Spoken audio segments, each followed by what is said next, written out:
आज का हमारा टॉपिक है महाजनपद। आज हम महाजनपद के बारे में पढ़ेंगे। तो आइए शुरू करते हैं। सबसे पहले देखते हैं महाजनपद बना है किससे मिलके। तो सबसे पहले आता है कुल, यानी कई जो वंश होते हैं, कई वंशों से मिलकर बनता है ग्राम, कई ग्रामों से बनकर मिलता है विश्व, और कई विश्वों से मिलकर बनता है जन, और कई जनों से मिलकर बनता है क्या, जनपद, और कई जनपदों से मिलकर बनेगा जाकर के महाजनपद, और कई महाजनपद जब मिलेंगे तब बनेगा जाकर के क्या, 16 महाजनपद। तो आज हम 16 महाजनपद या महाजनपद के बारे में पढ़ने वाले हैं। और इससे पहले ये देखते हैं कि इसकी जानकारी कहाँ से प्राप्त होती है। तो अगर आपसे महाजनपद की जानकारी पूछा जाए तो 3 जगहों से प्राप्त होती है, और 16 महाजनपद की जानकारी पूछा जाए तो 2 स्थानों से प्राप्त होती है। तो देखते हैं कहाँ कहाँ से प्राप्त होती है। जो इसकी जानकारी प्राप्त होती है वो होती है हमको, एक है बौद्ध धर्म का ग्रंथ जिसका नाम है क्या, अंगुत्तर निकाय। बौद्ध ग्रंथ है जिसका नाम है अंगुत्तर निकाय। इससे हमको 16 महाजनपद के बारे में जानकारी मिलती है। और जो दूसरा ग्रंथ है वो है जैन ग्रंथ, जिसको हम भगवती सूत्र या आचरांग सूत्र के नाम से जानते हैं। तो इन 2 ग्रंथों से 16 महाजनपद के बारे में जानकारी मिलती है। अगर महाजनपद की पूछी जाए तो 3 जगहों से मिलती है। एक पाडनी का भी लिखा हुआ ग्रंथ है जिसका नाम है क्या, अष्टाध्याय। अष्टाध्याय एक संस्कृत का ग्रंथ है जो कि संस्कृत में पूर्णतः लिखा गया है, और इसमें बताया गया है कि जो 16 महाजनपद हुआ करते थे, इन दोनों में बताया गया क्या कि 16 महाजनपद हुआ करते थे। जो पाडनी के द्वारा लिखा गया अष्टाध्याय, इसमें बताया गया है कि 22 महाजनपद हुआ करते थे उस समय। तो आपको याद रखना है कि 22 महाजनपद की जानकारी कहाँ से मिलती है। तो पाडनी का है अष्टाध्याय, इससे 22 महाजनपद की जानकारी मिलती है। जो पाडनी है, पाडनी को संस्कृत का जनक माना जाता है। कहा जाता है कि पहले कितने शब्द थे संस्कृत में, 30 शब्द थे, और जो 14 शब्द हैं वो पाडनी के द्वारा दिए गए हैं। पाडनी को कैसे मिले कि शंकर जी ने अवतार दिया था इनको, जिसके द्वारा 14 शब्द इनके द्वारा जोड़े गए, इसीलिए इनको संस्कृत व्याकरण का जन्मदाता माना जाता है। और जो 14 शब्द इनके द्वारा जोड़े गए, इनको 14 मैसूरी सूत्र के नाम से जाना जाता है। तो याद रखना, जो 14 मैसूरी सूत्र जोड़े गए हैं संस्कृत में, वो किसके द्वारा जोड़े गए हैं, वो जोड़े गए हैं महर्षि पाडनी के द्वारा।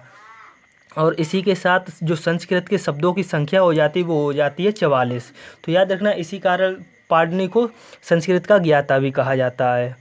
उसके बाद देखते हैं जो 16 महाजनपद थे उसमें से जो 14 हुआ करते थे वो थे स्वतंत्रात्मक, और जो 2 थे वो कैसे थे, वो थे गणतंत्रात्मक राज्य। तो जो 14 राज्य हुआ करते थे वो हुआ करते थे स्वतंत्रात्मक राज्य, और जो 2 थे वो थे गणतंत्रात्मक राज्य।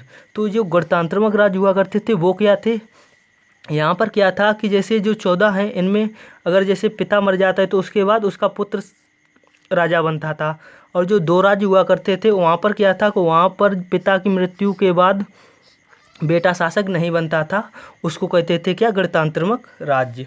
तो याद रखना, ये पूछा गया एग्जाम में कि 16 महाजनपदों में से वो 2 राज्य कौन से थे जो कि गणतंत्रात्मक थे। तो याद रखना, पहला था बज्जी और दूसरा था मल्ल।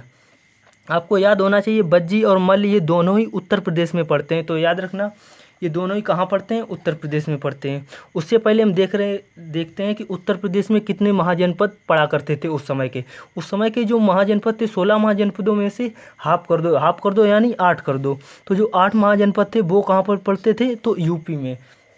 तो ये आपके लिए इम्पोर्टेंट हो जाता है कि यूपी में कितने महाजनपद पड़ा करते थे, तो 8 पड़ा करते थे। तो 8 को देखे ले रहे कौन कौन से। पहला है कुरु। तो कुरु जो जनपद था वो कहाँ पर था, तो वो था हमारे उत्तर प्रदेश में। जो कुरु की राजधानी हुआ करती थी वो कहाँ थी, तो कुरु की राजधानी हुआ करती थी इंद्रप्रस्थ। इंद्रप्रस्थ जो वर्तमान का दिल्ली है उसको इंद्रप्रस्थ के नाम से जानते हैं। उसके बाद आता है पांचाल। तो पांचाल भी हमारे उत्तर प्रदेश में ही पड़ता था। अगर पांचाल की आपसे राजधानी पूछी जाए तो पांचाल की राजधानी क्या हुआ करती थी, तो आपको याद रखना पांचाल की राजधानी हुआ करती थी काम्पिल। तो याद रखना पांचाल की राजधानी थी काम्पिल, जो कि यूपी का ही एक राज्य हुआ करता था उस समय का। अगला आता है कुशीनगर, काशी की राजधानी क्या हुआ करती थी, तो काशी आपको याद होना चाहिए। जो वाराणसी इसकी राजधानी हुआ करती थी। इससे एक बहुत मोस्ट इंपॉर्टेंट क्वेश्चन बनती है, क्योंकि ये इंपॉर्टेंट हो जाता है आपको याद रखने के लिए। आपसे पूछा जाएगा विश्व का सबसे प्राचीनतम नगर, जीवित नगर, या भारत की सांस्कृतिक राजधानी कौन सी हुआ करती है, तो याद रखना वो है वाराणसी। तो अब वाराणसी इसकी भी, काशी की भी राजधानी हुआ करती थी। अगला आता है चौथा सूरसेन दोस्तों, इसकी राजधानी हुआ करती थी मथुरा। और जो वर्तमान में भी ये मथुरा के ही नाम से जाना जाता है, तो आपको आसानी से याद हो जाएगा। उसके बाद आता है अगला वत्स। वत्स की राजधानी क्या हुआ करती थी? वत्स की राजधानी हुआ करती थी आपकी कौशाम्बी। तो याद रखना, वत्स की राजधानी हुआ करती थी कौशाम्बी, जो कि यूपी में ही पड़ेगा। कौशाम्बी क्या है? कौशाम्बी में आपको देखने को मिलेगा जैन धर्म और बौद्ध धर्म की समानता देखने को मिलेगी। कहाँ पर? कौशाम्बी में। उसके बाद आता है मल्ल। मल्ल एक ऐसा राज था जो कि गणतंत्र राज्य हुआ करता था, जो कि मैं बता चुका हूँ आगे कि मल्ल कैसा था? गणतंत्र में राज्य हुआ करता था। जिसकी राजधानी क्या थी? जिसकी राजधानी थी कुशीनगर। उसके बाद अगला आता है चेदीगढ़ राज्य। चेदीगढ़ राज्य जो कि उत्तर प्रदेश में पड़ता था, इसकी राजधानी क्या थी? इसकी राजधानी थी सोक्तवती। तो इसकी राजधानी सोक्तवती हुआ करती थी। तो ये याद रखना, ये भी उत्तर प्रदेश का ही था। अगला आता है कौशल। कौशल देश की राजधानी क्या है? तो याद रखना, कौशल देश की राजधानी श्रावस्ती या अयोध्या दोनों ही मिल सकती है आपको। अयोध्या भी कौशल देश की राजधानी पूछा गया था। जो यूपी पुलिस का आपने अगर पेपर दिया हो 27 जनवरी का, उसमें पूछा गया था कि कौशल देश की राजधानी क्या थी, तो आपको उसमें श्रावस्ती अयोध्या दिया गया था, वो ऑप्शन आपको चूज करना था। तो ठीक है, आपको मैंने ये 8 राज्य बता दिए जो कि कहाँ पर पड़ते थे? उत्तर प्रदेश में। ये मोस्ट इंपॉर्टेंट है आपको 16 महाजनपदों में। और मैं आपको एक बात बता दूं कि आपको 16 महाजनपदों में 16 महाजनपदों की राजधानी टोटल याद नहीं करनी है, जो इम्पोर्टेंट है वही याद कीजिए। तो देखते हैं अंग। अंग जो राज्य था, इसकी राजधानी हुआ करती थी चंपा। अंग की राजधानी क्या हुआ करती थी? चंपा, जो कि कहाँ पर पड़ेगा? बिहार में पड़ेगा। उसके बाद आता है अगला बज्जी। बज्जी की राजधानी पड़ेगी वैशाली, और वैशाली भी कहाँ पड़ता है? बिहार में पड़ता है। अगला आता है मल्ल। मल्ल की राजधानी कहाँ पड़ेगी? कुशीनगर। तो मल्ल की राजधानी पड़ेगी कुशीनगर, और जो कहाँ पर पड़ेगा? यूपी में पड़ेगा। तो याद रखना, मल्ल की राजधानी कुशीनगर पड़ती है। और जो बज्जी और मल्ल, ये दो ऐसे राज्य हुआ करते थे जो कि गणतंत्रात्मक थे। उसके बाद आता है गांधार। गांधार की राजधानी हुआ करती थी तक्षशिला, जो कि वर्तमान में कहाँ पड़ेगा?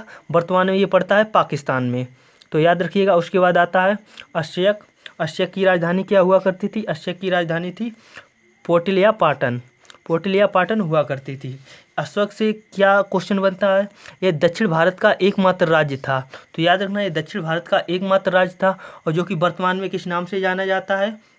वर्तमान में जाना जाता है आंध्र प्रदेश के नाम से, जो कि गोदावरी नदी के किनारे था। तो याद रखना, अशोक एक ऐसा मात्र राज्य जो दक्षिण भारत का था, जिसकी राजधानी पाटन या फिर पोटिल थी, और जो कि दक्षिण भारत का एकमात्र राज्य हुआ करता था। उसके बाद आता है शूरसेन। शूरसेन जो वर्तमान का आपका मथुरा वाला क्षेत्र है, उसको शूरसेन कहा करते थे। तो याद रखना, आपको मैं सारे बताता जा रहा हूँ कि किस राज्य को वर्तमान में कहाँ जाना जाता है, ऐसे काफ़ी क्वेश्चन बनते हैं। उसके बाद आता है मत्स्य। मत्स्य पड़ता है राजस्थान में। जो राजस्थान वाला क्षेत्र है उसको कहा जाता था उस समय मत्स्य।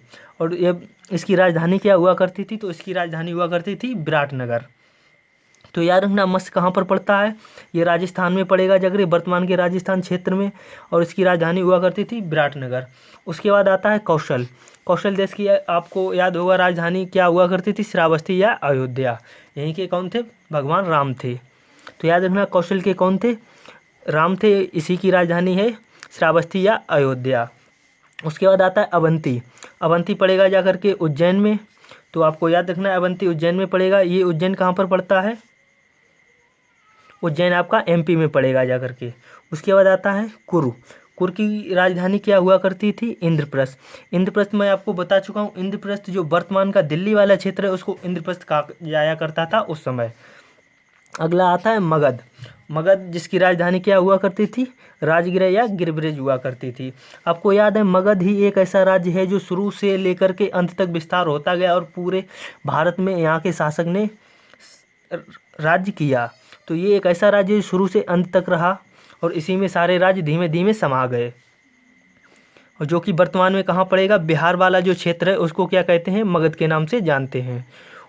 देखते हैं अशोक से जो मोस्ट इंपोर्टेंट क्वेश्चन थे वो मैंने सारे ही आपको बता दिए। कुछ क्वेश्चन और हैं वो भी बता दे रहा हूँ।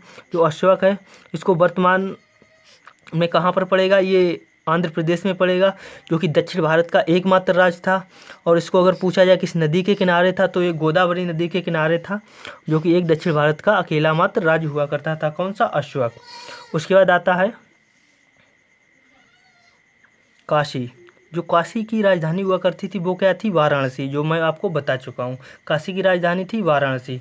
जो काशी की राजधानी वाराणसी हुआ करती थी, इसको विश्व का प्राचीनतम नगर कहते हैं, जीवित नगर कहते हैं। जीवित नगर पूछा जा चुका है, लोगों के होश उड़ गए कि इन 16 महाजनपदों में से कौन सा जीवित नगर कहा जाता है, और जो भारत की सांस्कृतिक राजधानी भी है। तो याद रखना, जो पांचाल देश की राजधानी है वो क्या है? काम्पिल या अहिच है। तो दोस्तों ये क्वेश्चन बनते थे आपके किससे? 16 महाजनपदों से। अगर आपको दोस्तों वीडियो पसंद आया तो वीडियो को लाइक करें और शेयर ज़रूर कीजिएगा। धन्यवाद।